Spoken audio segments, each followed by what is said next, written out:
Hello, and welcome back to the Carbon Capture Magazine podcast. I'm your host, Danielle Piekarski, and today I am joined by Beth Valiaho, Vice President of Policy, Regulatory, and Stakeholder Relations at the International CCS Knowledge Center. Welcome to the podcast, Beth. Thanks so much for having me, Danielle. Of course, we're excited to have you joining us today. So let's start things off by having you share some information about yourself and the Knowledge Center. I'd be happy to. So the International CCS Knowledge Center was founded about 7 years ago, actually, by BHP and Sask Power. And of course, Sask Power had built the world's first post-combustion carbon capture and storage facility here in Saskatchewan on the Boundary Dam Coal Plant Unit 3. BHP had seen the opportunity for Sask Power to be able to share the lessons learned and accelerate deployment by sharing, what happened there. And so Sask Power seconded its employees, that built the plant and different people like myself into the Knowledge Center. We're a nonprofit organization, and we've been doing just that, sharing lessons learned on Boundary Dam all over the world. And from that, we've actually taken our knowledge and put it into all, different industries, everything from cement, iron and steel, natural gas, the oil sands, waste to heat energy. All of these different projects across sectors really can benefit from what we learned by actually operating the Boundary Dam facility, which has captured, 5 million tons to date. Wow, that's awesome. So the Knowledge Center recently released a statement in response to Alberta's emission reduction and energy development plan. Can you give us an overview of what this plan all entails and how the Knowledge Center is involved? Sure, I'd be happy to. The Alberta Emission Reduction and Energy Development Plan, in its essence, is a climate plan. And Alberta really is looking to try and figure out how emission reductions can be married with having economic development moving forward and where the energy role for that plays. Energy in Alberta is king, figuring out how to supply energy and regional energy and, energy security really are considerations that we all need to take into account. And in Alberta, that's where the majority of the emissions come from as well. So with that, Alberta really saw the opportunity to use carbon capture and storage as part of the pillars for moving forward. And other pillars include partnering with Indigenous people, looking at emission reductions for net zero and other things. But when it comes to CCS, the investment in a hub for knowledge sharing on CCS was what was really most important for us. They also committed to developing a coordinated approach to incentivizing CCS projects with the federal government and re-announced in their 2023 budget that there'd be $387 million reserved for CCS projects, which is a big deal for different provinces here in Canada. So they had several specific initiatives, and I can run through them quickly on CCS. There were 5. So there was funding for research and development. There was more regulatory development, which would provide clarity and certainty for different project proponents as they're moving forward. Their TIER fund, which is the Technology Innovation and Emission Reduction Fund. It's a tech fund, really, and emitters pay into it, and then those funds and monies go back into projects. Then the CCUS development hubs. So 25 different storage hubs were allocated across the province through a competitive bidding process that, the lands are leased by the Crown, the government, to different operators in order to sequester CO2. And then finally, the 5th, CCUS-focused initiatives. So different initiatives like a roadmap, feasibility studies, and a CCUS task force going forward. And of course, our Knowledge Hub, which received $3 million.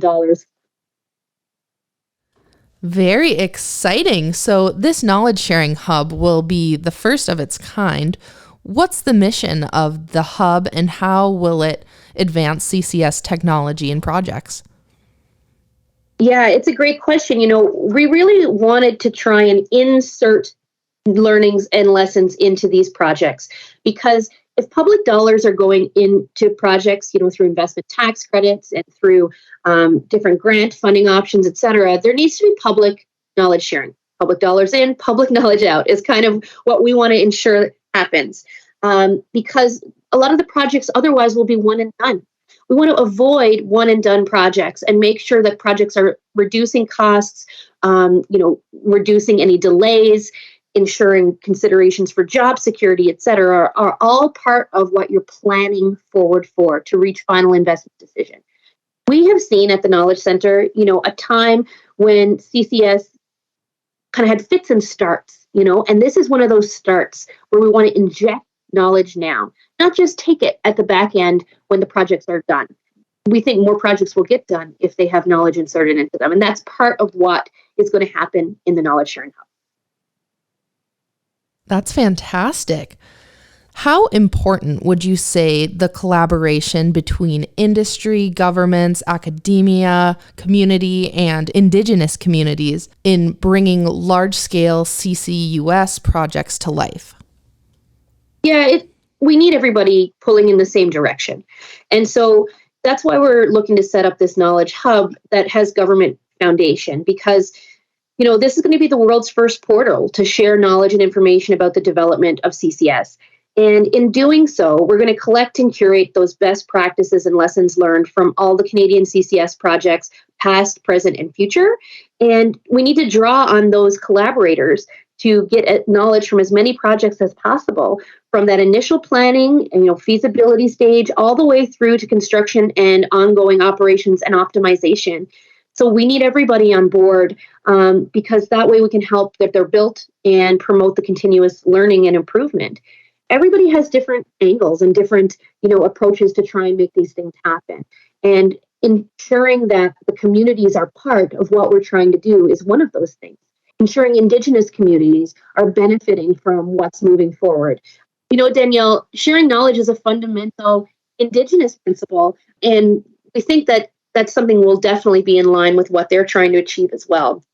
So for us, we think that also governments need to know what goes into these projects. It's an education tool as well as it is an insertion of knowledge into the technical details. It really looks at policy, regulatory, and strategy development as we move forward. All right, Beth. So how is this hub different from the rest of the Knowledge Center's operations? It's a great question. The Knowledge Center is going to continue to work forward and thrive, but we're at a point where we're trying to make an implementation plan for the hub. So the money that comes from the government of Alberta will be used to set up an advisory committee, terms of reference, and an implementation plan that will hopefully roll out later this year. But from that, the Knowledge Center is still going to administer the Knowledge Sharing Hub as one of its many different services and programs that we offer. The hub's mandate, of course, is to coordinate and curate the information that's required to be shared by the public projects. But the confidential information about projects and the hands-on services that the Knowledge Center offers, those are still happening and working on clients, around the world. And the strict confidentiality and non-disclosures, et cetera, are all going to still weigh into work directly with the Knowledge Center with a wall up between the center and the hub. Canada has been a pioneer in the CCUS industry for years. So how can Canada's experience and knowledge and CCUS projects enable other countries to deploy these large-scale CCUS technologies? Yeah, it's a great question. I mean, we're all on the push to net zero, and we know CCS is really key with other technologies as well to get us there. We need to all be moving forward together, as I mentioned, not just in Canada, but across the world. And so this CCS Knowledge Sharing Hub is going to be focused on collecting and curating knowledge from those large-scale CCS projects across Canada. But we're also advocating for a harmonized approach between the federal and provincial governments on knowledge sharing obligations, and then also trying to figure out how we can insert that into international projects. Not only the learnings, but asking other countries to tie knowledge sharing requirements to funding. That's what we're seeing with the investment tax credit here in Canada, where we have got knowledge sharing attached to the investment tax credit for any project that's over $250 million getting funding from the government. And therefore, if they don't do it, they have to pay a fine. We've already heard, from the DOE and other people in the United States that tying knowledge sharing as part of dollars could enable more sharing. Not all of these things are confidential. Some of them are business sensitive, but navigating that is important. If we can set it up here in Canada, we can expand that to be able to inform projects in Norway, the UK, Australia, the US. I think it's very important to make sure we avoid any of the pitfalls, to make sure we're advocating for all CCS projects moving forward. And from that, we also think that it can help developing countries as well, who are, starting from ground zero on a lot of this information, but also need to reduce their emissions drastically in order for the world to meet its climate ambitions. So I think that I really, truly do hope that the Knowledge Hub can help inform all projects moving forward. Yes, I'm very excited. It seems like it's going to be a great resource. So is there anything else you would like to add? We're coming near the end of our time here today. Yeah, I really just want to say how we've been doing this for a long time. The Boundary Dam project was one of 5 projects at the same time going forward, and it ended up being the only one that moved forward. And it had a lot of bumps along the way.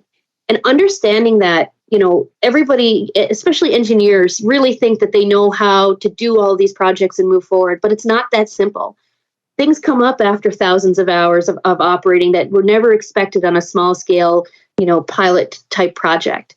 Those types of understandings are things that we really think are important to make sure things go forward. Centralizing the information, navigating it, not just having a PDF on a website. All of those things are critical in order for us all to move forward.